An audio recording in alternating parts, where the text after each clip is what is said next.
Swayam Prabha. Digital India. Educated India.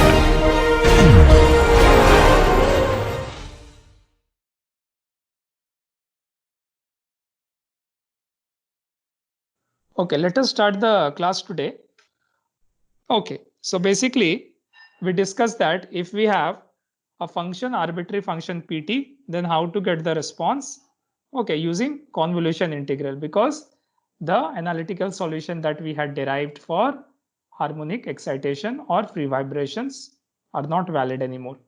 And we saw that we can do that if the pt can be divided in small, small strips like this, and the response at any time t is due to all these small force, large force for a very small duration. These are termed as impulse, okay, with definition as this. So this is the impulse that is characterized, okay, and the response can be found out as, for an undamped system, okay, 0 to t, and then here it would be p tau sine omega n, okay, t minus tau d tau.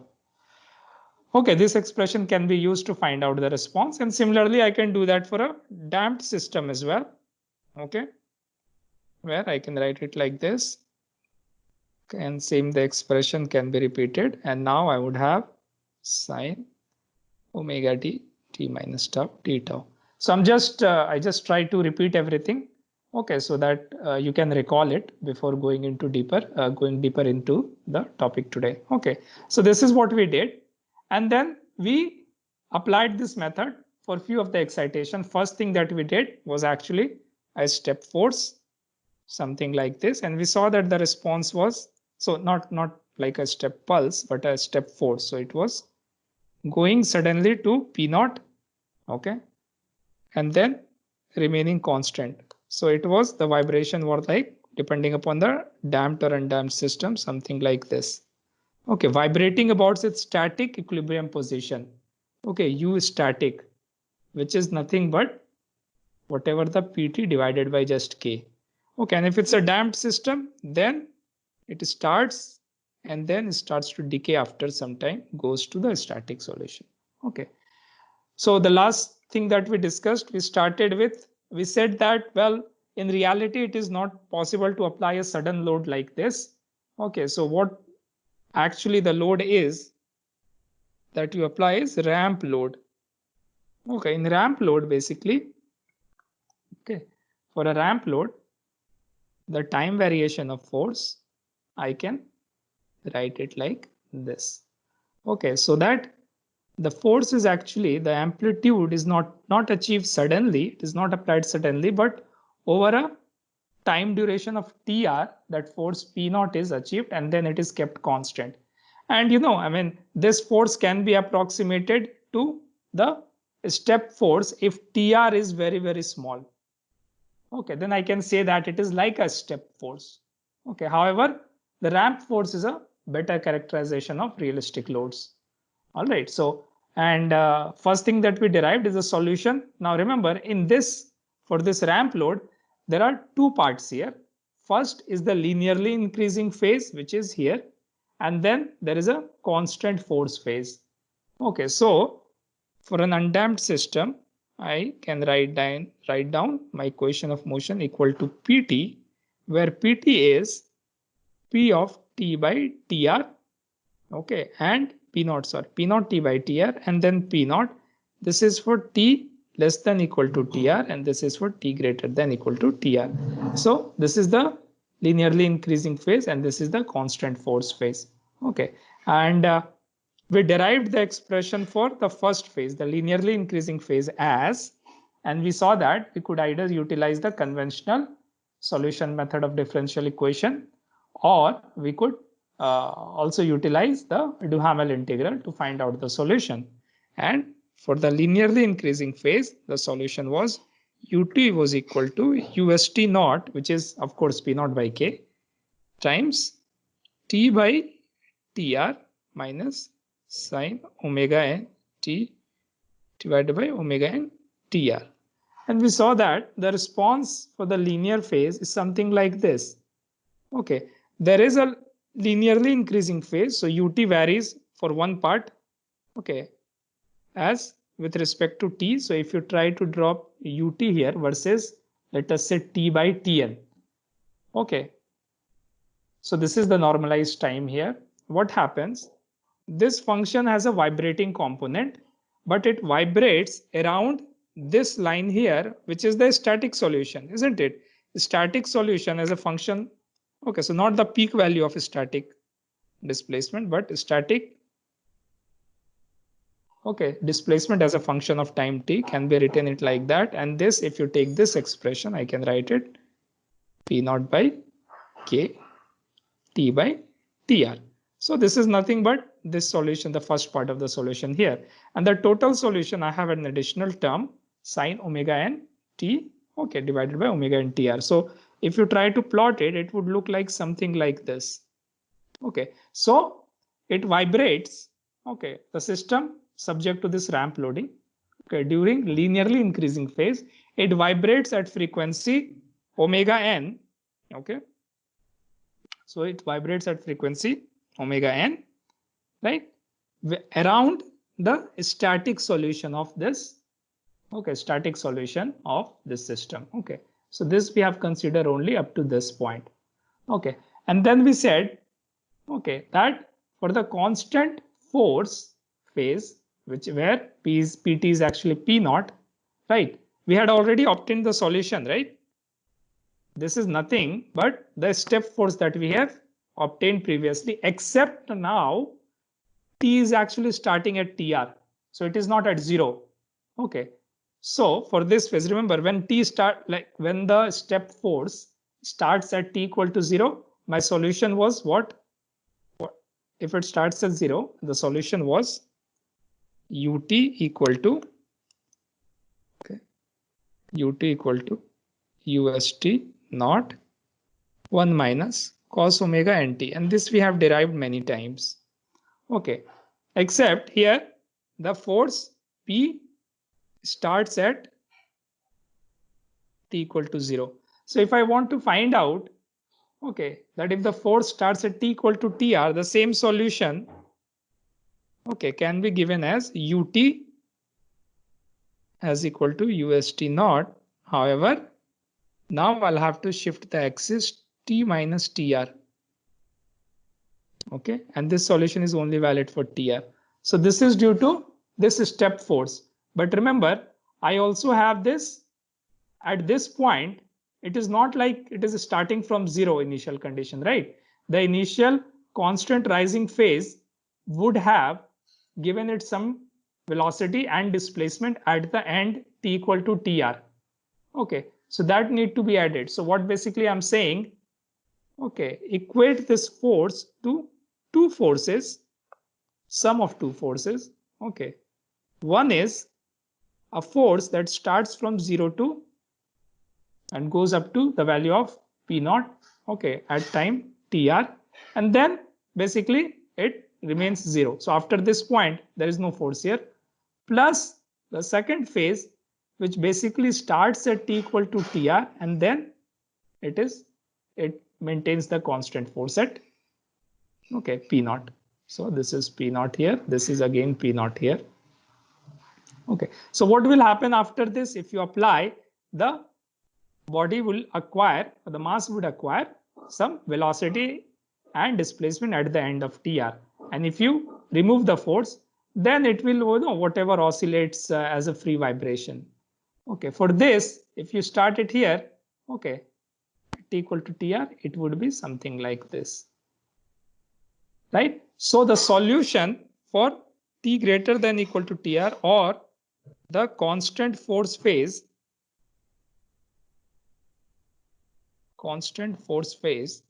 can be obtained by considering or summing up the solution due to free vibration with initial conditions u of tr and u dot of tr, okay. So free vibration due to this part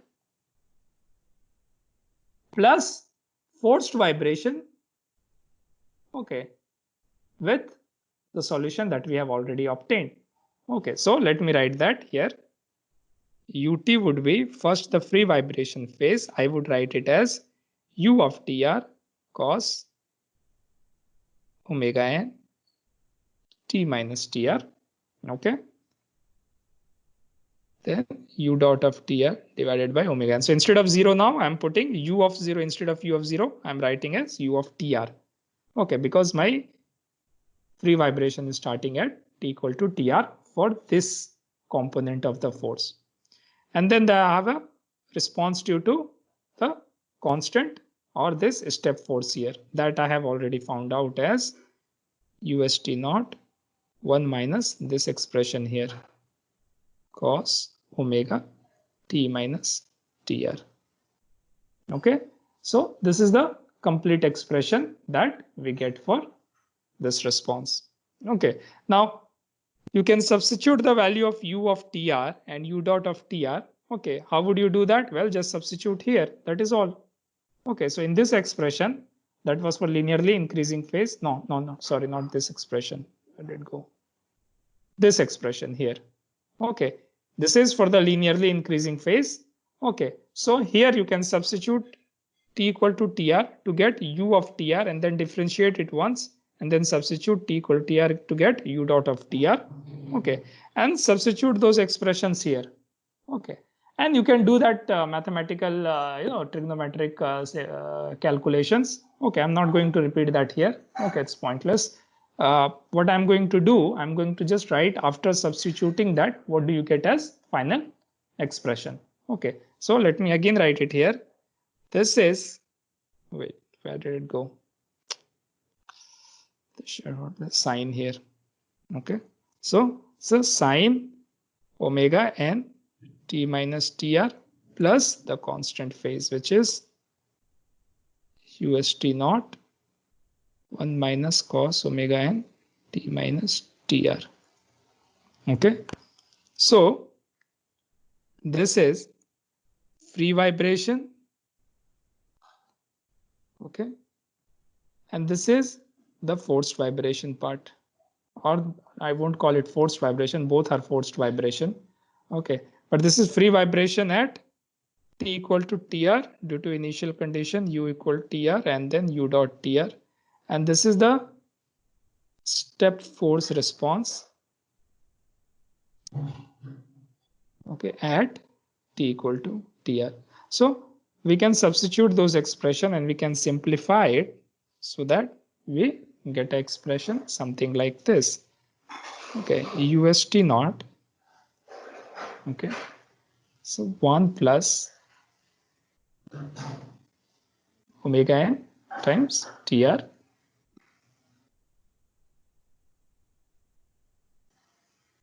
Okay, so I'm just writing this expression for reference. Okay, so as I said, you don't have to remember any of these expressions. What is important, we'll discuss, okay, after this. Okay, in any case, you would always have your book with you. Okay, so don't have to, but you have to know the procedure, how we are getting this solution. So what did we do? Okay, so this is important. How did we get this solution? How did we added this solution? The final expression itself is not that important. Okay, so this is for t greater than equal to tr. Okay, so this is the expression that we get. Now in this expression, this is a constant and this is a constant, right? Because this is omega n tr. Okay, so those actually do not depend on the time. Okay, what you have is actually t term here in sine and cos that leads to the vibration in the system. Okay, and you can further simplify it by expanding this and substituting to get ut as ust naught 1 minus omega n by omega n tr times sine omega n tr, okay, minus sine omega n t minus tr. Okay, so now we have found out whether it is linearly increasing phase, okay, or whether it is a constant force phase. What is the solution? Okay, the displacement response. Okay, now if you look at it carefully, Okay, if you look at it carefully, what do we have here? What do we have here is actually a term called omega n TR. Okay, which is here as well as here as well as here. Okay, so omega n TR is an important parameter. Okay. Okay, so you won't see a term, okay, that is individually depends on TR or TN. Okay, so it does not individually depends on TR or TN, but it depends on TR by TN. Okay, it depends on the ratio. Okay, and this ratio plays an important part. Okay, because the response depends on this ratio. So different combination of TR and TN, okay, would give you actually similar value of response as long as their ratio is same. So whether you have 1 or 2, okay, TR is equal to 1 second or TN equal to 2 or 2 or 4. So in terms of dynamic behavior or in terms of amplification, UT by UST naught, okay, so let me write here divided by UST naught so that I can get this ratio here. That would be same. Okay, so the response depends on this parameter, and this is something similar to what we did for harmonic motion. Remember, in harmonic motion, the important parameter was omega by omega n. Now we don't have any frequency or anything like that for the step force or for the linearly increasing force. Okay. However, here we have another parameter which is TR by TN. So whether while for the harmonic excitation, this term actually characterized the dynamic amplification or reduction. Okay, for a step force or for the arbitrary force here, the step force or with a linearly increasing step force. Okay, this parameter is important, TR by TN. Okay, so you can you can compare, bring some parallel comparison between harmonic excitation and this. And again, for like we did for harmonic excitation, okay, we plotted UT by U as a function of this. We can again plot this as a function of TR by TN. Okay, and we'll do that. We'll come back to that later. Okay, remember it was not as a function of UT by UST naught, this was a function of U naught by UST naught. Okay, which we called as the three graphs that we generated for displacement and velocity and acceleration. Similarly, we'll do that for the step force as well with finite rise time. Okay, but first let us see what do we get this time variation as. Okay, so different value of TR by TN, we would get different response history. Okay, so what I'm going to do, I'm just going to copy a figure here, okay, that shows you. Okay, so what I'm plotting here or what I've copied here is basically this response UT divided by UST naught. So dynamic displacement history divided by the peak value of the static displacement. Okay, and I have done this for different value of TR by TN. So if you look at it, TR by TN is different for all of these. Okay, and what do you see as dotted line here? Dotted line is nothing but UST of T, which is PT by T. So it just follows the, okay, it just follows the force. Okay, if the system had no mass, the displacement you would have obtained is the static displacement. Okay, and the solid line actually represents the dynamic displacement. Okay, now you look at the value of TR by TN and you see with respect to UST, okay, how much the dynamic displacement UT, okay, varying with respect to UST. So what do I see here? When TR by TN is very small, okay, for example, value of 0.2 here, okay, this response, so the force is similar to what? A step force, right? This is like a step force when TR by TN is very small. And the response that you get is actually like a step force, so that it is vibrating around this point, okay, which is UST equal to PT by K, okay, which for constant force is something like this. Okay, and as you increase the TR by TN, okay, as you increase the rise time, Okay, so just for your reference, let me draw it again here. As you increase the rise time here, so as you make it like this, make it like this, okay. Basically, this is what we're changing, isn't it? The rise time. Okay. Let us have a look. How does the response vary? Okay. When this was very small, that means a sudden rise force, suddenly rise force. You can see there is a lot of vibration here. Okay. And static displacement and dynamic displacement, they differ significantly. In fact, the ratio was close to 2. We had obtained that. Then as I increase from 0.2 to 0.5, I see that again there is a lot of vibration. However, the deviation with respect to static displacement is actually now decreased. Okay. And as I keep on increasing from 0.5 to 1.5 here, and then 2.5, what happens? The rise time is increasing. Okay. So the dynamic displacement, which is this solid line, okay, becomes closer and closer to static displacement. All right. So it means that if you apply a load with a rise time, very large rise time, which also means that you are applying it very, very slowly. So if TR is very large, that means you are applying it very slowly. Then your dynamic, okay, approximately converges to the static.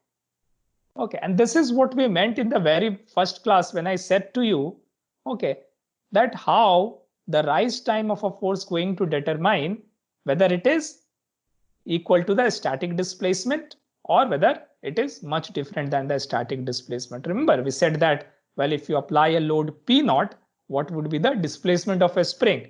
Okay, till that point, before doing this course, you would have said P naught by K because you did not study about the idea of the time variation of the load, or we did not consider the rise time. Okay, so basically by default you had assumed that TR is very, very large. Okay, it is applied very slowly so that you get this displacement here. Okay, and there is a small, like in a special case in this one. Even when TR by Tn is significantly large, but for this case, okay, when TR by Tn is some integer, okay, times, or it is equal to some integer 1, 2, 3, then you don't see any vibration in the constant force phase. And this happens because if this is satisfied, then u dot of TR is actually equal to 0. So whatever your displacement is, that displacement remains and you don't get any vibration due to the forced vibration phase. And that you can find out if you substitute TR by Tn equal to 1, 2, 3 here in the final expression, which is here, you can see what do you get the value of this. And then let us see that. I mean, you can just substitute and find that out. Okay, that what do you get as the value of the ut by ust naught. Okay, so if you substitute omega by, okay, omega n times tr, which is 2 pi tr by tn. Okay, you just substitute the value of tr as 1 equal to 2 pi and you see in this expression what do you get. Okay, it would be a constant value which is equal to u st naught. Okay, so in this discussion, the important part is this graph here that you see, and to understand what is the implication for different values of tr by tn. Okay, other things are not that important. Okay, we can always derive those things. Okay, what is important here is actually this part here. Okay, so don't worry about the equations for the in this chapter, that you can always derive with the assistance from the book. What you need to focus here is basically understanding the dynamic behavior of the system. Okay, how does it vary depending upon the rise time, depending upon the other parameters. Okay, this discussion, this explanation, and this graph, is this clear to all of you? Any question up to this point? Anyone? Mohammad Rafiq here, sir. Yes, Rafiq, tell me. Sir, could you please explain again that when the TR by Tn approaches to integer, why does the vibration die off? It's just, see what happens when TR by Tn is equal to 1, 2, 3. First, you find out the expression for u dot of TR. Okay, and then see what the expression you get.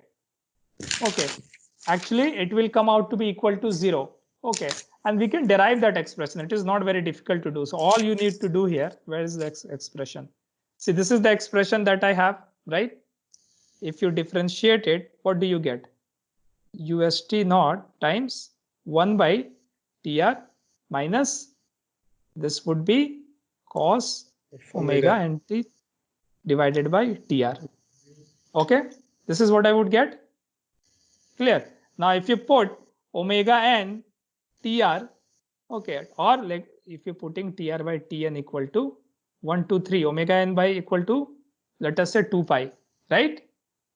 For TR by Tn equal to 1, omega n by TR would be what? Not approximately, it would be exactly equal to 2 pi. What is cos 2 pi? 1. What is the value of cos 2 pi? It is 1, right? So you get UST naught 1 by TR minus 1 by TR. What is this? It is equal to 0, correct? Yes, sir. Okay, again you substitute that here, okay, in this expression. Okay, so this term is gone now. Okay, and you substitute TR by Tn in this expression and this expression and see what do you get.